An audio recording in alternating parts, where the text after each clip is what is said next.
What is Langerhans cells? Langerhans cells are specialized immune cells found in the skin and mucous membranes that play a crucial role in recognizing and responding to foreign substances such as pathogens or allergens that enter the body through the skin.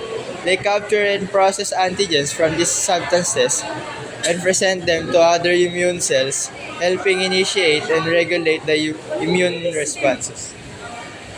Histamine is a chemical compound that is naturally produced by the body as part of the immune process or response.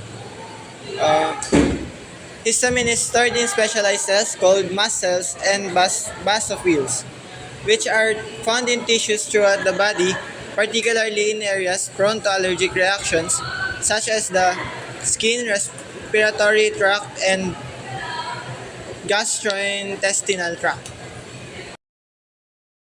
Dengue. When a mosquito sticks its needle into your skin and to your veins, it releases a toxin, which makes the cells drowsy. Since the cells become drowsy, the cells won't be able to inform the brain that there is a mosquito bite. After the mosquito releases its toxin, it sucks in the blood and leaves a virus called dengue. Dengue attacks the cell membrane and it infects it, leading to reproducing more virus-infected cells.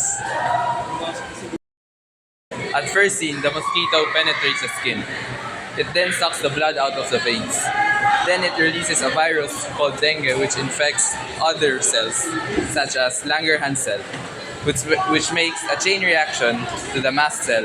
As the mast cell detects a virus in that specific area, it releases chemicals called histamine to fight off the infected cells alongside with the white blood cells, which kills the viruses completely.